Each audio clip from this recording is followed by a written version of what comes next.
Donc j'ai réfléchi cette semaine, je me suis dit, bon, j'ai écrit là 4 livres de suite, j'en ai un peu marre d'écrire des livres, puisque personne n'en parle, et du coup ils se vendent pas. Mais je tiens à recommander cependant votre ouvrage Nous sommes en guerre hors limite. Il se vend pas, hein. C'est hallucinant, mais enfin j'en ai vendu voilà, quelques dizaines, mais c'est incroyable quoi. Moi ça fait 18 ans que je fais ce métier, j'ai jamais percé. Bon bah voilà, on juge un arbre à ses fruits. Dans votre livre, que j'ai lu, je regrette que vous n'ayez pas lu mon livre, mais c'est un peu un manque de sérieux de votre part, hein, je trouve. Et toi, je ne sais pas si tu as eu l'occasion de lire le mien, l'histoire chrétienne de la France. Bah du coup, non. Je ne sais pas si vous avez connaissance de mon livre, Noir Mais de si, oui, Gauche. c'est pour ça. Alors, je l'ai pas lu parce qu'en fait, c'est compliqué. Dans ce livre, vous utilisiez notamment le terme de judéomanie. Oui, c'est ça. Alors, je ne sais pas si vous avez utilisé ce terme judéomanie parce que vous aviez lu mon livre. Non. Ah, voilà. Donc, ou alors, c'est... Quel est votre livre, c'est La judéomanie, elle Ah, est liée non. aux Juifs. On a qualifié mon livre de déchet. J'ai écrit 50 livres, t'en as écrit combien? Non, mais je veux dire, tu peux écrire 50 livres de merde.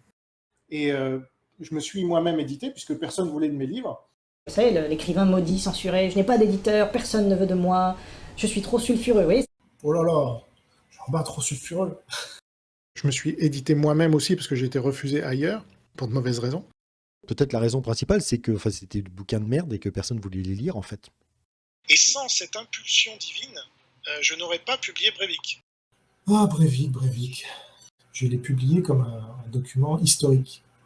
Et je pensais que ça avait un sens à l'époque. Aujourd'hui, est-ce que je le ferais? Non. Justement, les gens pourront nous juger sur nos victoires, parce que pour répondre à la question de Daniel tout à l'heure, c'est ça, le but, c'est de gagner victoire après victoire. Là, on ne gagne pas de victoire, les gars. Moi, éditer le Breivik, pour moi, c'est une première victoire. Sur Breivik, donc ça a coulé ma maison d'édition.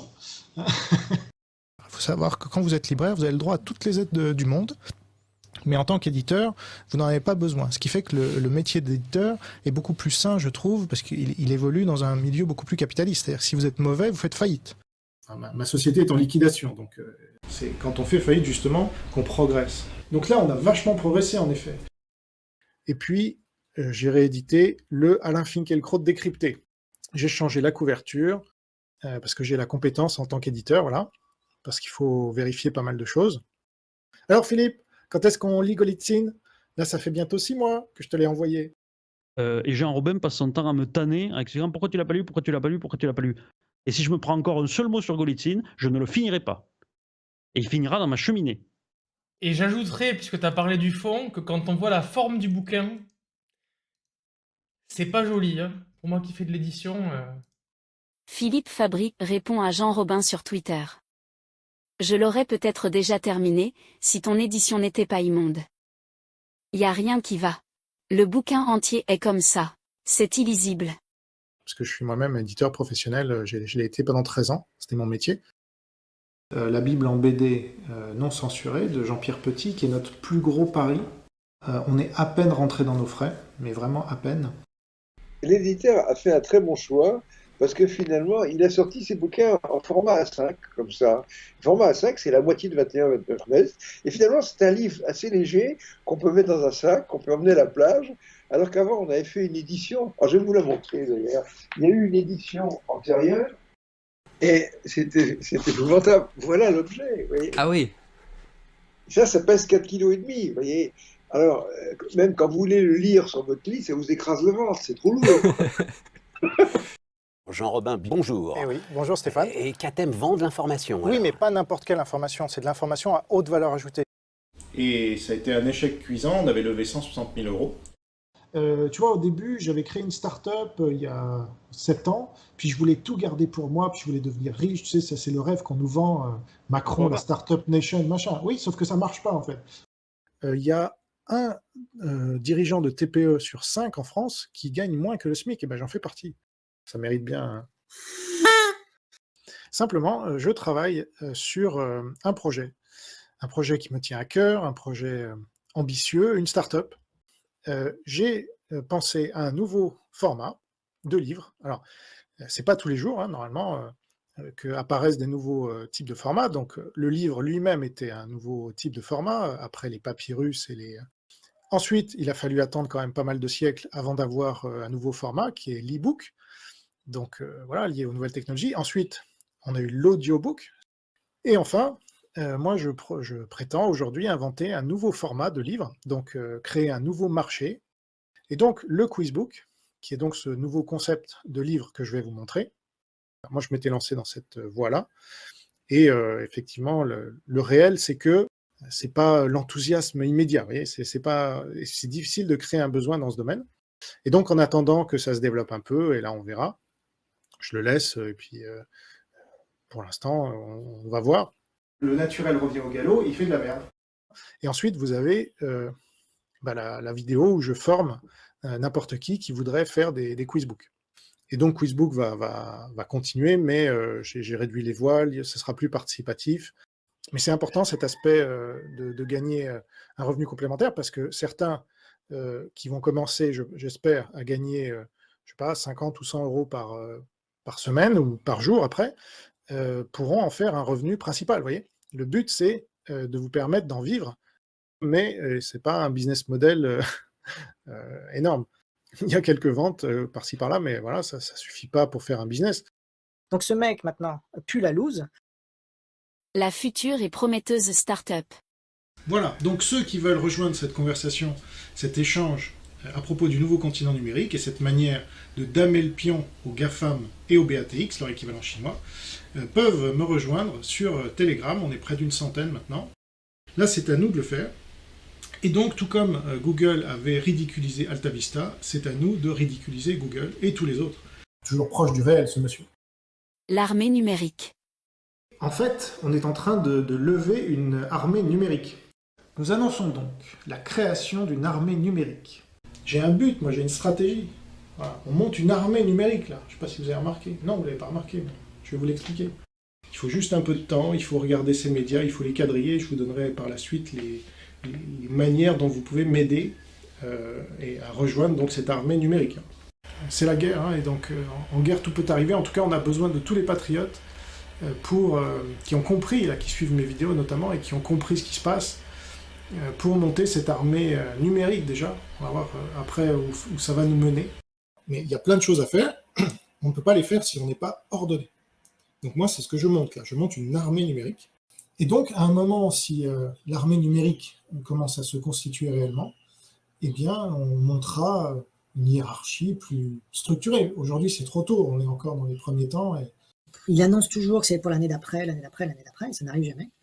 Donc nous voulons gagner des victoires petit à petit, et au fur et à mesure, vous verrez, les gens s'agrègent aux gens qui gagnent. Et on voit rien. Personne qui nous contacte, il ne se passe rien. Ah mais moi j'ai déjà essayé de me suicider, mais quand j'étais athée. C'est donc un nouvel échec. Il échoue tout ce qu'il fait. Le créateur d'emplois. Nous comptons embaucher, ce que nous permettra cette ouverture du capital, nous comptons embaucher un responsable des partenariats. Si nous réussissons, nous créerons des millions d'emplois dans le monde, nous ferons reculer la pauvreté. Donc moi j'ai des troupes là, j'ai quelques personnes déjà que je pourrais financer. Commencer par moi, commencer par l'essentiel, mais mon jeu biblique par exemple, qui pourrait créer encore une fois, qui pourrait créer des centaines d'emplois ici. Et je pense pouvoir rémunérer à mi-temps ou plein temps, en tout cas mon objectif c'est de rémunérer plusieurs personnes d'ici quelques années. Si vous voulez m'aider, peut-être à monter une équipe, qui sait, au bout d'un moment, si je dépasse les 2-3 000 euros par mois, j'aurai peut-être de quoi embaucher des gens, et là on pourra faire encore plus d'enquêtes. Un commentateur sur Twitter. Vous avez déjà créé un emploi, monsieur Jean Robin? Le mien, depuis 17 ans. Il se bat. J'ai jamais dit le contraire non plus. Après, pour qui se bat-il? Pour lui, ça c'est sûr. Quand je fais une vidéo, elle ne fait pas 100 000 vues comme Rushdie. Voilà, j'ai 83 personnes en direct dans le live, quand les autres, ils en ont 500, 1000, 2000. On a toujours l'audience qu'on mérite. Hein. Voilà, mais je sais pourquoi je n'ai pas d'audience. C'est parce que je dis trop la vérité. Sa justification de sa nullité, en fait. Non, je suis nul, mais je vais vous expliquer que je ne suis pas, en fait. Donc vous êtes sur ma nouvelle chaîne, Jean Robin Débat. Ma chaîne Jean Robin Débat, qui devient de plus en plus populaire. Moi, je pense qu'au bout d'un moment, si l'audience augmente suffisamment, vous verrez des gens connus venir débattre de tel ou tel thème. Personne de connu n'est venu. C'est ma faute. Cette chaîne peut devenir demain une des principales chaînes en France, Il n'y a rien qui l'empêche au niveau technologique, au niveau des moyens. Alors, je vous écoute. Toujours personne pour venir débattre? Est-ce que vous voulez débattre avec moi et de quoi? Personne qui veut débattre, c'est incroyable. Donc il faut que ceux qui sont déjà là, qui ont déjà le privilège de connaître cette émission à ses débuts, et j'espère qu'elle durera des années et qu'elle fera des millions de vues au bout d'un moment. J'ai fait une chaîne de débat pendant à peu près un mois. Personne n'est venu. Et je compte sur vous pour voter pour cette pétition qui demande à ce que Buontan ne soit pas investi candidat. S'il y a 100, 200 votes, eh ben, ça veut dire qu'on est nul, qu'on est incapable de se mobiliser et que l'oligarchie peut bien rigoler. Si on est quelques milliers, c'est déjà autre chose. Et puis si on est plusieurs dizaines de milliers, là on commence à parler, vous voyez. Moi, mon objectif, c'est plusieurs dizaines de milliers. Je pense que c'est faisable en un peu moins d'un mois. La pétition de Buontan, donc vous voyez, on est à 192 signatures. Donc là, ça ne va pas du tout. Donc gouverner, c'est prévoir. Ça, c'est l'autre initiative que j'ai lancée. En tout cas, si on part du principe qu'il se diffuse, il y aura des milliers de gens qui y participeront au bout d'un moment.